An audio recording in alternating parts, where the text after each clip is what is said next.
Welcome to another edition of Expanding Mind. I'm your host, Erik Davis, continuing our conversations about the cultures of consciousness. Just a reminder, there's a big old archive of Expanding Mind shows, and you can go to my own website, techgnosis.com. That's techgnosis.com, as probably a lot of my listeners already know. I also have been listing some upcoming events. I'll be doing a lot of events around High Weirdness, which is coming out, end of May, early June. I'm not sure what the official date was. In fact, it's actually kind of interesting. Amazon just kind of decides what the date of publication is. That doesn't necessarily have to do with the publisher. They have their own weird metric or whatever it is, algorithm to come up with a date. And the date that they gave High Weirdness, July 23rd, which is a synchronistic one because, of course, I'm talking about Robert Anton Wilson in the book and his great dream where he wakes up and writes down Sirius is important is, of course, July 23rd. So I think that's a good sign, except for the fact that the book's going to be out earlier, and I'll be doing events starting actually at the end of this month. I'll be in New York and Boston. Again, you can check out the website for more details. And then in June and July, I'll be both here and in Europe. So that's a good reason to check it out there. And again, as always, if you like this show, please consider leaving a positive review. You can even say negative things. That's fine. We just like abundance here at Expanding Mind. So one of the you got to count the good reasons for getting older. And one of the ones that I've discovered is the curious joy that comes with reading books that were very important to you when you were younger that are still awesome. Because you can see them with different eyes. You see yourself being influenced by it. The person that you are now is partly who you are because of these encounters. So I reread Beyond Good and Evil about 5 years ago, and I had read other Nietzsche that in the between, but I hadn't really read that one since as an undergraduate, which changed my world. That book. And, it's amazing to go, oh, my God, how much of my mind is in this book, even though I haven't looked at it for decades. And so it's something that I've been doing more of, not too much. You don't want to, it gets a little too nostalgic or navel gazing, but I think it's a nice part of the reading mix. And so I was very happy to recently rediscover or reread the book that is or a portion of which is the topic of our conversation today. We'll be talking with Stephen Yenser, who's a poet and literary critic who has written about this very book. And this very book is James Merrill's The Changing Light at Sandover, which I discovered as an undergraduate at Yale, where I did a lot of poetry. I majored in English, and I did poetry because I love poetry. I love lyric poetry. I love visionary poetry, and there was a wonderful sense of all of these things at Yale. There was definitely a sensibility around poetry that was quite pervasive and was also fun because it took less time to read than the big fat 19th century Victorian novels that other people in the English major chose to read. So it gave me more time for other things as well. So poetry was very, very good to me. And I discovered Merrill as part of this reading frenzy. And The Changing Light Sandover is his, in some ways, his masterpiece. Certainly his longest poem. It's an enormous poem. I think it has 3 sections and it's and a big coda, and it's almost 600 pages long. And the reason that it's particularly apropos for our conversations here on Expanding Mind, where we're diving into consciousness, esotericism, mysticism, visionary culture, pop visionary culture, is that the book is about and compelled by and in many ways made up of actual Ouija board conversations that Merrill had with his partner, husband, David Jackman, and it comes out of these decades-long work of doing the Ouija board, which was something they did mostly in private. He wrote about it on occasion, and then after decades of this work, he wrote a relatively long book of poetry called the Book of Ephraim. And the Book of Ephraim ended up being just the first part of The Changing Light at Sandover. He wrote 2 more sections, both of which were much longer and much more weird, much more dense with esotericism and occult history and Atlantis and, strange poems of science, as they called at one point. But the Book of Ephraim, which initiates the whole sequence and is filled with just some extraordinary poetry, as well as some very interesting reflections on what does it mean to encounter some kind of peculiar entity that's speaking back to you through this this Ouija board, which was, of course, kind of a pop culture spiritualist technology that comes from the turn of the century.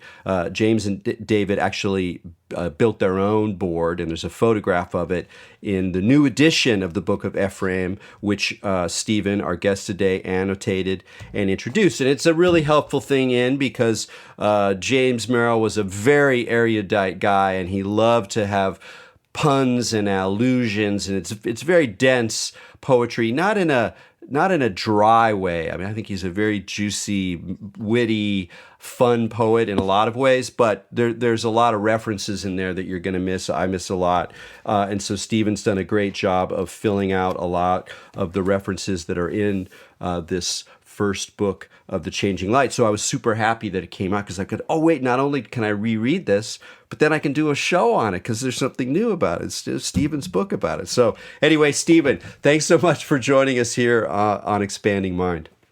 Delighted to be with you, Erik. That's Delighted to have James get some even more exposure. Well, yeah, so I want to ask you, you recently retired from UCLA, but you've been a literary critic for quite a long time. You've written lots of books on contemporary poetry, Merrill, Robert Lowell, et cetera, et cetera. Give us a sense of how James Merrill sort of fits within the kind of pantheon of great, American 20th century poets. I'll be glad to do so.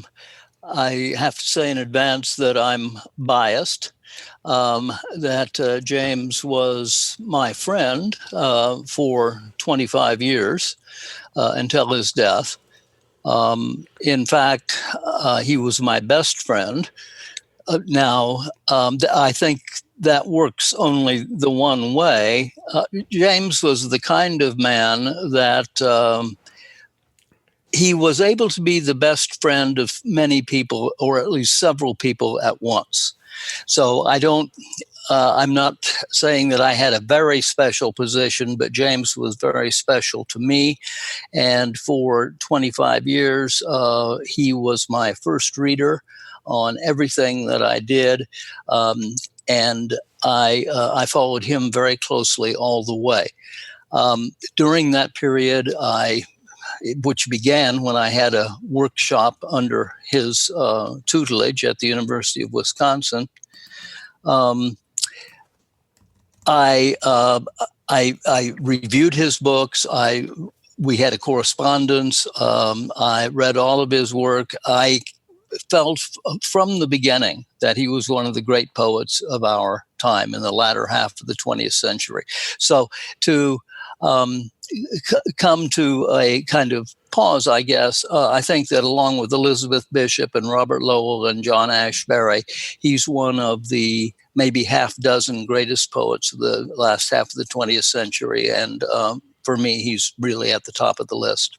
Well, let's do some general characterizations about Merrill's work. One thing that I mentioned is you'll encounter, an unusually rich use of language, even for a poet, in the sense that there's a kind of scintillating play, a juiciness, a fecundity, and particularly lots of puns and wordplay. Not in a dry sort of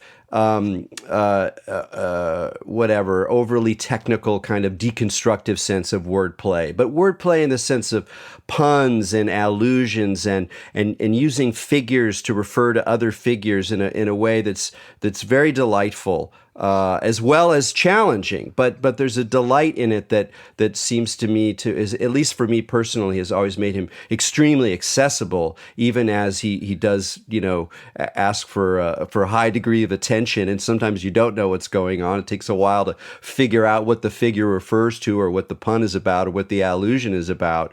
But there's still a kind of exuberance to it that is very compelling. Exuberance is the right word, I think. He loved language, even among poets, all of whom I think loved language. But he loved language to the exclusion sometimes of, say, ideas. He was much more interested in the word than he was in the idea. He pretended not to read very much philosophy, for example. I don't know that he knew beyond good and evil, for example, though he certainly knew some Nietzsche, I think especially Zarathustra. But in the beginning, for him, there was the word. And as you suggest, the word was a pun. And everything he looks at, everything he, that is, thinks about, shows its contrary sides. So he's a dualist to the core, and this shows up, this tendency toward duplicity, in all of his poems. Yeah, and especially this book too. There's so much of a sense about polarity and ones and zeros and splits and reflections, and all of these things work. And what's wonderful from, and now I can speak also as a kind of historian of esotericism, is that from that perspective, there's nothing like it. There's nothing like the Changing Light at Sandover, because you have someone with this high degree of skill and exuberance and playfulness and just deep magic of wordplay, who's also ironic and not a believer, not a seeker in the kind of conventional sense of the term, but a very interested person, and then confronting this remarkable world and this series of these spectral characters that emerge from this occult practice. Yes. It's just there's nothing like it. Well, see, right there is the duplicity. I mean, he lived in this world, but especially during those years, which were a couple of decades and more, in which he was engaged with the Ouija board and the spirits, there was the other world. So there were always these two levels. So to engage with the one, to engage with the world of nature, was to inspire him to engage with the spiritual world. And there's always this interaction between the two. Yeah, and what was the initial impulse to? I think it was as early as the 1950s to start this game, or was it a game? Was it just a trifle that then turned into something more? Tell us a little bit about that, and then also, of course, talking about what it had, how it was an expression of his relationship with David, which is this. That's actually before you answer. I just want to say though that I mentioned how when one rereads things, you see things from different perspectives, and when I was younger, I didn't recognize one of the great wonders of this book is its portrait of a gay marriage. Like, we don't really get a lot of portraits of decades-long life together, and the way in which this book emerged from literally both of their hands, and that whole side of it seemed much richer than I had noticed when I was younger. So maybe talk about how the very act of consulting the Ouija board emerged as part of their relationship, or out of their curiosity, or whatever it was.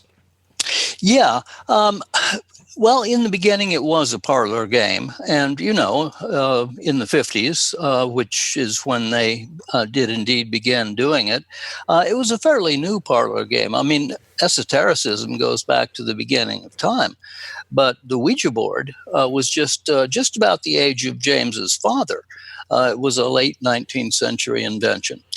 And somebody in 1953, a former very good friend of his named Frederick Buechner, who later became quite a good novelist, they remained friends throughout their lives, gave him as a gift at Christmas, I think it was, might have been his birthday, in 1953, a Ouija board. And James dabbled in it for a few years, off and on. Then he and David Jackson got together, and then the Ouija board really took off. They were terrific counterparts, David and James. In the Ouija board poems, David is known as the hand, and James is known as the scribe. And when they communicated with the other world, David always had his right hand on the cup, and James had his left hand on the cup. They used a cup, as a planchette, as a pointer, an overturned willowware cup, which was just happened to be handy the first time or two they were doing it, and they continued thereafter to use the cup, which, by the way, I saw it in operation on a couple of occasions, and it moved at a lightning speed. Wow. So David had the power of connection with the other world. He was the lightning rod. The spirit's voices flowed through him. James took dictée, as you might in a French lesson, as the letters came down to the board. So James had his left hand on the cup and his right hand free for writing. David had his right hand on the cup and his left hand free for smoking, which he did continually. And James would write down the letters as they came, which is, as I say, very, very quickly, so quickly that the manuscripts show of the dictations show just strings of letters. James would have to go back later and divide the words, and some of the words were abbreviated, of course, and some of them they had to kind of guess in. The spirit spoke in different languages, and sometimes it was hard to tell exactly what they meant. But by and large, it was fairly clear. But James had to go back and break up their flow of language in order to get a kind of coherent session. And they did these sessions, sometimes day after day after day, and sometimes for an hour or two at a sitting. But I'm maybe saying more than I need to right here. No, I mean, that's what I mean. If you're an esotericist, you love all the details. You love all the little bits. And in fact, one of the marvels, I really love it when they refer to the physical process of what their actual concrete practice is and where they're doing it, and how that this worldly setting of it sort of reflects and transforms the other world as well. But talking about these transcriptions, since you've looked at these manuscripts, when we read the poem, we see that all of the spirit communication is in all caps, so it's very obvious what's happening, and sometimes it takes a little while to figure out who's speaking, because there's a number of characters who keep returning, and including the ghost of Auden, and who's a very major figure later on in the later books. And some of it is quite poetic. We have rhymes, and we have nice hexameter and stuff. How much did Merrill edit these sort of primitive manuscripts, if you will, when he came to composing the actual poem? Often the poems are literal transcriptions. Now, it depends a lot on the stage that they were in. The second book, after the Book of Ephraim, they always pronounce that name, by the way, Ephraim. It's not the good Hebrew. You were much closer to it with Ephraim. But for them, the guy on the other end was Ephraim, who was a gay Greek Jew, by the way, who was born about the time of Christ. AD 8, I think, was the date that they gave him. But where was I here? Oh, yes, the transcripts. When they were taking down the lessons from the spirits known as Mirabel and his cohort in the second book of the trilogy, the language was often quite obscure and required some doctoring.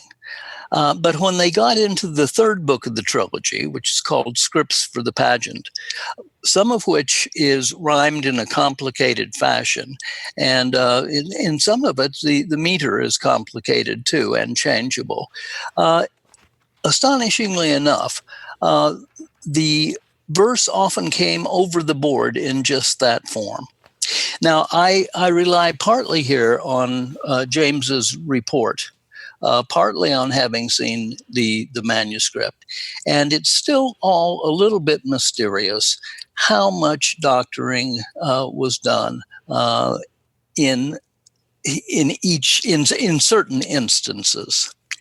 So that's an ambiguous answer, but it's the best I can do right now. No, it's a good one because it's also fun because it not only raises this question of the coherence of the messages, meaning that whatever we think about the reality of the entities who are announcing themselves, there's some kind of language event that's occurring, and if that language event in that quick stream of transcription then proves itself to have that degree of formal sophistication after the fact, that's already like a remarkable thing. But of course, that kind of remarkable linguistic performance is something that we know that people can do, that there are, whatever you want to call them, inspired states where manuscripts can be produced of a very high degree of quality and complexity in an incredibly quick period of time that we can't really associate with a normal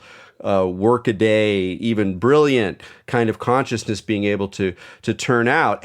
But it raises another fun point, which is, and the question I have for you as someone who's familiar with the critical literature on this material, is how much this freaked out poetry critics where they were like, oh my God, he's saying like you got the Ouija board and like there's he's talking to peacocks and dead poets and Plato. I mean, it's absurd. So, the desire to at once acknowledge that this is a great work, but then find some way to say, oh, well, he was making it up or they were fixing it later or David was actually doing it, which is, I know some people have said that.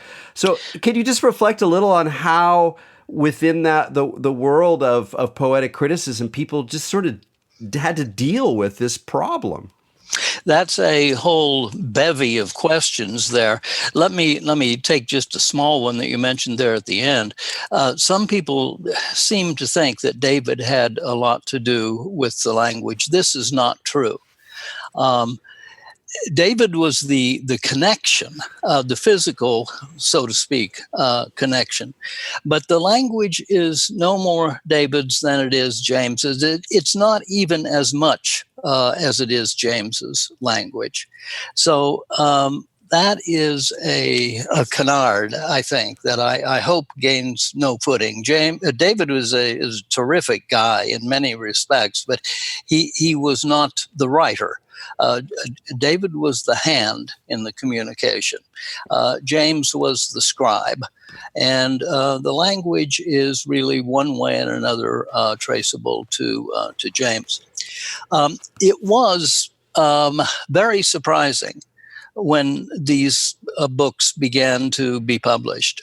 And there are people, there were at the beginning, who thought that James had really taken a wrong turn when he composed the Book of Ephraim, which is, as you said earlier, quite a different thing from Mirabel, the second book. Mirabel's Books of Numbers, the second large book, and then Scripts for the Pageant is the third.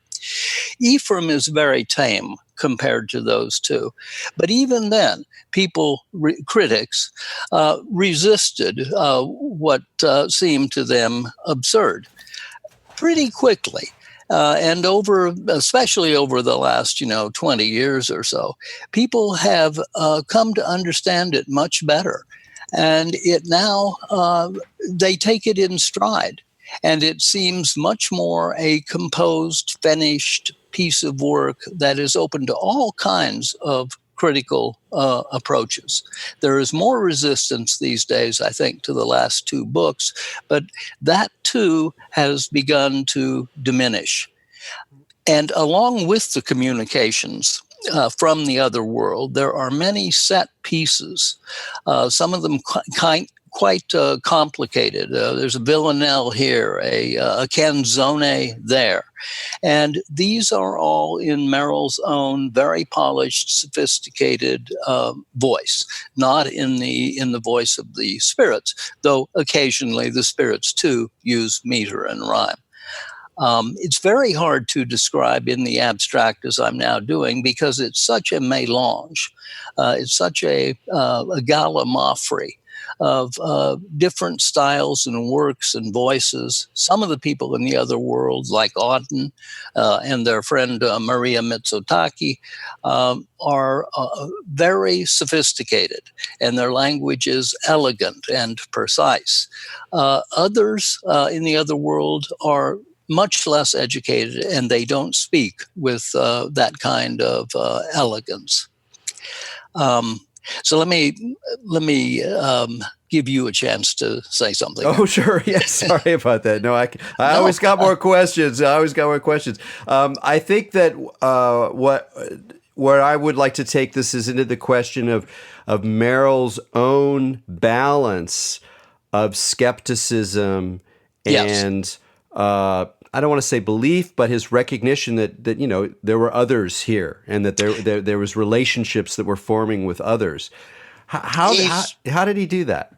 Well, he, as you would guess, he is so deep down duplicitous that he was always skeptical. I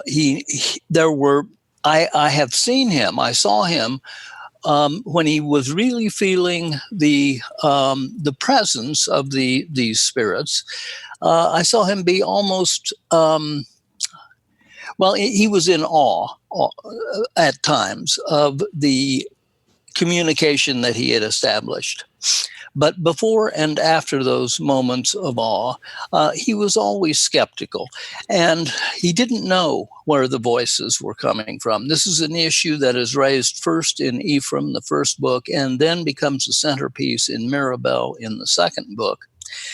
And in the third book, there are three parts to the third book, three main parts, and they are entitled Yes, and is the second part, and No is the third. Yes and No, as there are, of course, these three sections of the Ouija board too, along with the letters. There are the words yes and no, the and being an ampersand.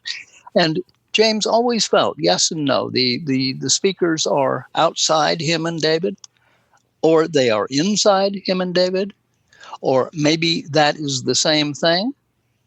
I mean, if these voices came from inside James and David, how did they get there? So it's not an answer to say that James and David are originating the language. The language was other to them in their ordinary lives. So the other world, this world, there's a deep sense in which the two worlds are the same, or at least are densely reticulated, densely networked. And James, I think, came to feel this way about the world of the mind and the natural world, and he's certainly not alone. I mean, there are philosophers today. David Chalmers is one that you might have come across, but the tradition goes back, through Whitehead, Gregory Bateson, to Spinoza. The natural world and the world of God, or the spiritual world, are integral. Yeah, it's funny. You just named kind of a like my own little pantheon there. That was great. Those are like Bateson and Spinoza, Chalmers. It's we're into that stuff here on on Expanding Mind. And again, part of the reason I wanted to do this podcast is because I know that there's a lot of people who listen who are into esotericism, the idea of reading a thick book of like occult lore about Atlantis and the origins of the devil, what devils really are, and how they're not really what they seem to be, and apocalyptic questions, and what is the nature of God? Is God alone? Is God connected with others? That's great. Like, give me that. Oh, you got 500 pages of that. I'll sit down and do that. But there hasn't been very much attention from within esotericism, or people who are interested in it, or historians of it, in really looking at the specifically esoteric part of this story, meaning what is the cosmology that gets developed? How does it change over time? And that's one of the remarkable things about the book. We start out with Ephraim, and Ephraim gives us a particular picture of how the other world works.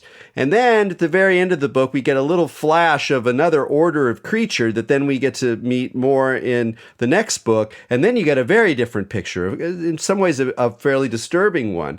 Yes. And in fact, the disturbing part of it never really quits. And one of the reasons that I loved reading this again is that for all of the froth and the puns and the humor and the lightness that's actually woven through this. And in fact, I'm going to give an example right now, just because we haven't actually read anything or even slightly quoted it. But this is just one that popped out of me, just to give you a sense of the humor and the punning. Good. At one point, he's talking to Maya. We'll talk more about that. Maya Deren, the great filmmaker, who went down to Haiti and wrote a remarkable book, Divine Horsemen. She's an extraordinary filmmaker whose works still resonate with powerful insights into consciousness and memory and dream. I mean, really a great figure. And the fact that they were friends, it tells you something more about his ability to have friends and the kind of world that he lived in. And so she's passed on, so they chat with her. And he asks about Erzuli, who's this Haitian goddess of love. So how about Erzuli? And the spirits respond, but she is the queen of heaven. And then they ask, oh, not Mary? Not Kuan Yin? And the response, they are all one quintessence. Chanel number 5 times 5 times 5 times 5 times 5. And that just the quintessence, the 5, the Chanel that's also a channel, and the juxtaposition of the figures and the willingness to look at a figure like Erzuli, who is even for esotericists associated with kind of an intense, very powerful, but not necessarily Queen of Heaven in the large cosmological sense, and to bring those figures together and play with the multiplicity and then make a good joke about it is a great example of the kind of humor that punning quality that he brings to it. But it's valuable also as an idea about how gods work, how the quintessence works, and there's tons of stuff like that. Yes, you've chosen a very good example. And of course, one of your points is that lightness is suffused throughout. There are pretty dark passages here and there are some very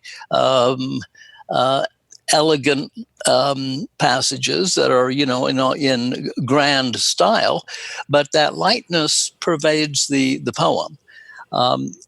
And one of the books that James admired much later in life was Italo Calvino's 6 Memos for the New Millennium, in which Calvino writes about lightness. That's one of the subjects of the 6 Memos, and another is multiplicity. And so you just touched on both of those aspects in Ephraim that James admired in Calvino and in Proust. If you can imagine Proust being like, well, you can, James could, and elsewhere too. Yeah, no, that's a wonderful passage. You're right to see that pun on Chanel and channel, and of course that line 5 times 5 times 5 times 5 times 5 is in perfect trochaic pentameter. So it's a wonderful mix of Well, the metrical and the specific. yeah, and what's amazing also is there's so much. I mean, he was such a master of form. He was such a master of form. You don't really notice it. That's right. And like there was occasionally I'd stop and like get out my old poetry books. I mean, I haven't been reading poetry as intensely at all as when I was younger. And I'm like, oh yeah, what's this form? And oh, it looks kind of familiar. And then I'd like start to break it down and go, oh my God, this guy's a genius. Like you don't notice it. You're just flowing along. And that says something. I mean, is there a connection between? Is there some kind of connection between his love and mastery of poetic form and, I don't know, the particular experiment with language that's represented by the Ouija experiments? Well, you're right about his mastery of form. I mean, there is nobody I'm going to say in the 20th century as a whole, that had his command of form. There are a couple of people whose work he studied and learned from immensely. W.H. Auden is one. Richard Wilbur, the American poet, is another. But of course, he read in several languages, French, Italian, German, and he admired masters in all of those languages, and he was able somehow to bring them all into a kind of convergence in his own. But there's nobody who could negotiate the formal and the colloquial, the informal, in the way that he could. I suppose the Ouija board gave him an immediate form to which he responded. I mean, the letters are right there, and I don't know. That's I'm not sure that I can follow that. Yeah. Maybe I was just. You make these stabs. One question that I'm coming up since you mentioned earlier, we didn't actually go into it that much. Is how did it feel when you were in the room when they were doing the Ouija board? What was the overall ambience? Was it playful? Was it really studious? Was it very intense? Was it a little bit spooky or enigmatic? What was your experience of that scene? It was intense. It was very focused. It was not humorous, and I couldn't tell. I think both of them. No, James. David didn't seem to actually pay very much attention to the words that were being formed. Neither did James pay all that much attention. The thing is, we couldn't tell exactly what was being said until later. Because the pointer moved much more quickly than words would move, and so the letters flowed together, and occasionally something would kind of pop out at you like Napoleon, and but you wouldn't know what the context was for Napoleon, and only later, when James went back and with a pencil marked off word from word, was he able to tell exactly what the subject was. There were hints of what was going on, but you couldn't really get a hold of it. It was the action of the pointer was too quick. So it was very concentrated. There wasn't time for laughter or commentary. Yeah, that's a remarkable thing. There's so many interesting characters in that we encounter in the Book of Ephraim, not least of which is Ephraim himself. But since I talked about Maya Deren before, can you talk a little bit about what that friendship meant to James and and how she figures in the poem? Because she was such an interesting person with her own connection both to art and to the esoteric and to the avant-garde. How does she figure in his work and mind? Well, that's an interesting question.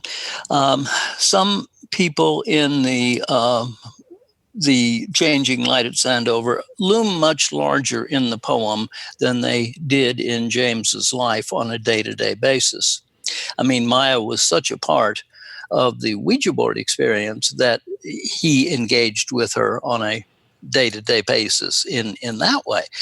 But they were not particularly close. They didn't see each other a lot during their lives. As with many other young budding artists, James was a main support for Maya. And he helped fund her films. He was very interested always in the experimental and in youth. And one of the unknown things about his life is how much he helped other artists and writers financially. He did this partly through his Ingram Merrill Foundation, and that was all fairly public. But then he did it on the side too. He would just he had, thanks to his father, access to funding, of course, and he spread it around. He never lived lavishly. He lived a rather austere life, actually, given the money that was deep behind him. But he managed to get some of those funds to a lot of different young aspiring artists, one of whom was Maya Deren. That's fascinating. You know, just to mention it, of course, his father was Merrill of Merrill Lynch. And another thing I thought about when reading this is that, you know, the figure of the ultra rich, of the investment banker, the 1%, is such a, you know, it's such a charged topic in our moment right now. I mean, even compared to, I mean, it's always been an issue. How do you deal with these, you know, incredibly wealthy people and the scions of these wealthy people? And how do you think that shapes either the criticism or the reception or in you know, in some ways the impression of the uniqueness of Merrill's work, that he did come from such a background and could clearly afford to live the life that he did, even though he wasn't, as you say, you know, a big spender. He was able to afford his life and to live this sort of life of art and beauty in a way not so besmirched by the workaday world that everybody else and most poets have to deal with. He yes. At first, you don't see it very much anymore, I think. But I think this is what happens usually in the course of literary history. At first, people resented his family's wealth very much. And they thought that he probably had a very easy ride in the world. But you don't hear that much anymore from critics. People don't take that route. And it's good that they don't. He did not live extravagantly. He was an extremely hard worker. In fact, I think he was probably the hardest working writer that I ever knew. He worked hard every day. He was devoted. The idea of devotion is at the heart of Ephraim. There is a long passage from Ephraim in section Q. Of course, each section is named for a letter of the alphabet. And in section Q of Ephraim, has a speech about what is important. And what is important from Ephraim's point of view is devotion. Be true to something, true to anything is his motto. And James was always true to his friends, but in the first place, always to his writing. And he worked very, very hard at it. So no coal miner is going to do more labor than James did. Though, of course, a different kind of labor. And he felt close, and often was physically close to people who did work in the real world. So there was nothing standoffish about him. He was often on the back of somebody's motorcycle.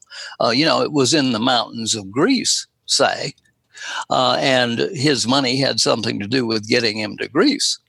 But he didn't hang out with royalty in Greece. He was in the ordinary restaurants and bars and with friends, and was good friends with people who worked for a living. So he was much misunderstood in the beginning, and I always admired him for the way he kept that criticism of his life or his sources in perspective. One of his favorite sayings was "Waste not, want not," and you can see that at work in his poems. He's a very economical poet, though he is also a very prolific poet.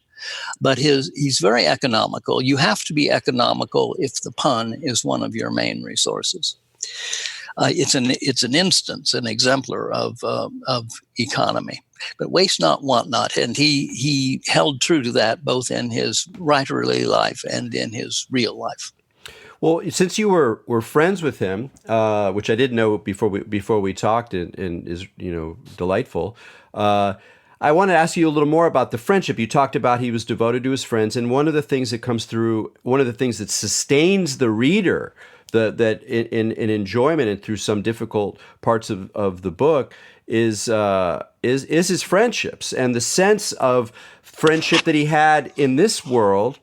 And the way that translates into these friendships with these others that are coming through the other world, and even the sense of towards the end of the final book, Scripts for the Pageant, we have these sort of parties basically in the other world, and you could get a sense of like that there's something very profound about how he related to the world, on a level of fun and friendship, but also that there was something very profound about the way he related to friends that really informs his whole kind of metaphysical vision in this book.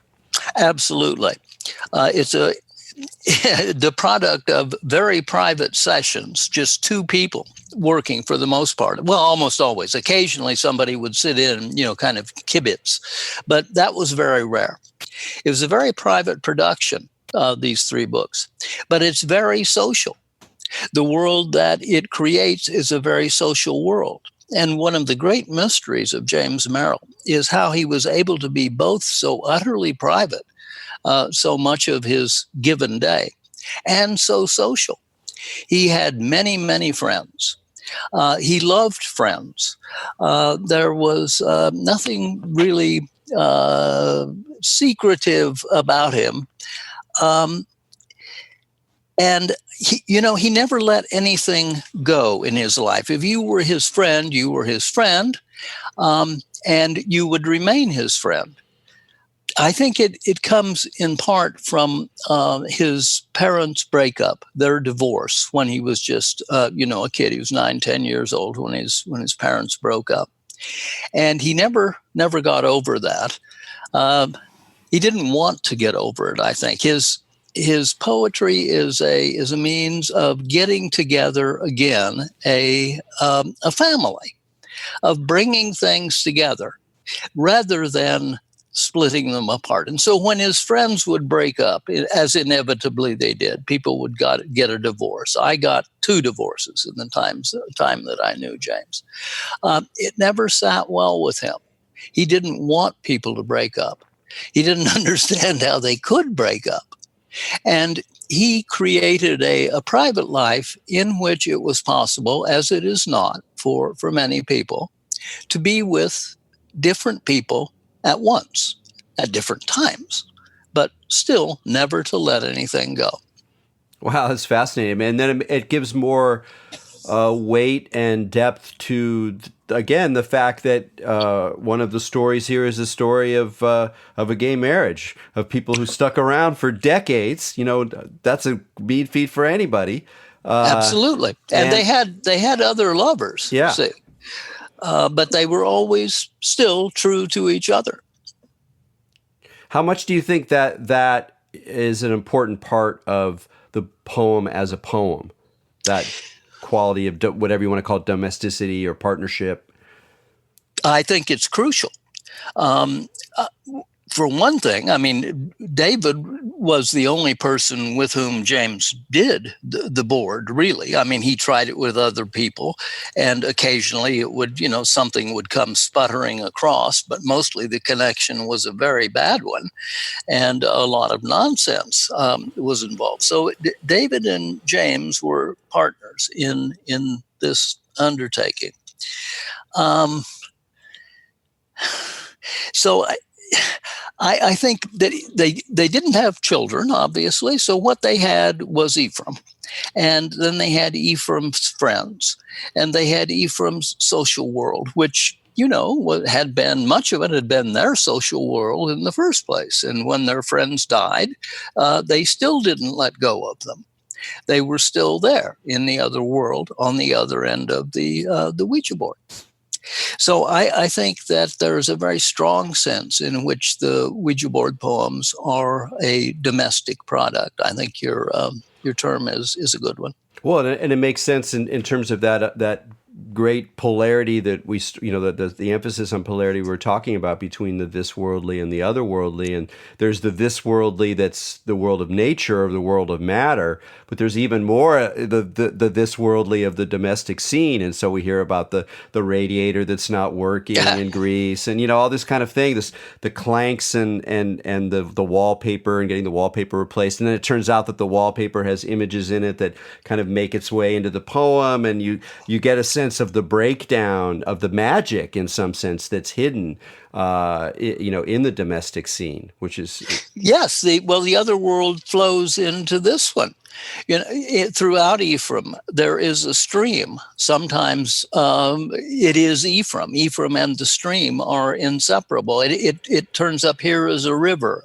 There is a waterfall. There is this flow, which is the flow of creativity, but it flows into the real world.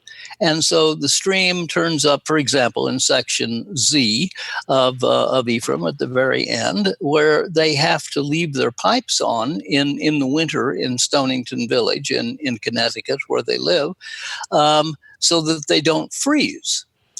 And keeping the pipes open there is not a metaphor so much as an extension of the continuation of the contact with the other world. The water still flows in the pipes. The connection is still there, even in the coldest, darkest, wintry days with the other world. There's a character in Ephraim who, out in nature on a hike, needs to relieve himself. So, he takes a pee against a tree. And this stream is also a manifestation of the creative power that is elsewhere, this larger stream or river. So this world and the other world flow together time and again. It's not a matter of metaphor so much as it is a matter of emergence. Absolute. That's the beautiful word to use, emergence. And I could tell that you have that in your reference earlier to Bateson and such, that there is a way to look at this connection that's quite robust. And part of the first thing you got to do is to resist the idea that we're talking about allegory or we're talking about metaphor. Exactly. That's not what we're talking about. And from a esoteric point of view, you could say, well, this is where language is really alchemical, that alchemy is not just a metaphor, a way of saying, oh, it's an alchemical transformation of our whatever. No, it's about as above, so below. It's about the connections between levels of reality that are instantiated in your experience in a way that brings those things together. And it can be quite powerful. Well, see, and the alchemical figure, the central one here, or one central one, is Hermes, Mercury, the communicator of the gods, who is identified pretty closely from time to time with Ephraim. And the thing about Hermes is that he breaks barriers. As a communicator, he crosses boundaries by his very nature. He's the psychopomp. He takes our souls to the other world. The boundary markers in ancient Greece were called herms, because they were points at which Hermes passed. Always. He moves among boundaries. He's like the poet in that way. He's like the artist in general, whose staple is metamorphosis, is change, is movement, is conversion. And of course, the basic realm that is crossed here in these poems is this world and the other world, or the world of mind and the world of matter. Yes, and that idea of the source and the current as being a central figure is really interesting because there's an electrical dimension to it Yes. as well. Yes, the current is, which is a frequent word, central word in Ephraim, and the current is indeed electrical as well as fluid. Fire and water, too, turn into one another under the proper circumstances, and maybe that's the way they are anyway. It's just that we don't always see it. Yeah, and though we only have a couple of minutes left here, but what I like about that sort of electrical dimension as well is it looks forward to the fact that the esoteric world building that we're going to see later in the poem is very much about science. And so there's an extremely interesting meditation on the relationship of science and the visionary realm, which is, by the way, not at all unusual for modern esotericism. Really, from the 19th century forward, all the greats, Gurdjieff, Blavatsky, the Seth Speaks books, that they're actually about navigating the space between this new modern reality of science and the world of vision that keeps coming back, whether we want it to or not. And I see the changing light as just, absolutely central into that study of what is the visionary dimension of science for us today, including the apocalyptic, including the scary stuff. Well, I think you're dead right, and of course James read a lot in that area. He read science as well as popular science, as well as some pretty junky science, and he was able to use some of it, often with a hint of mockery, but he was able to use all of it to his ends, I think. You're right. Science is essential to this trilogy, and some junk and pulp too. I'm glad you mentioned that. I forgot to mention that he goes deep into those realms as well, and it helps spice the brew, I think, in a really good way. Well, Stephen, we're going to have to end it there. It was a really wonderful conversation, and I really, part of the whole reason again to do this show is to encourage people to to read Merrill, to read the Book of Ephraim, and hopefully go on and read the whole Changing Light at Sandover. So thank you very much for illuminating us today. Thank you. I've had fun. Excellent.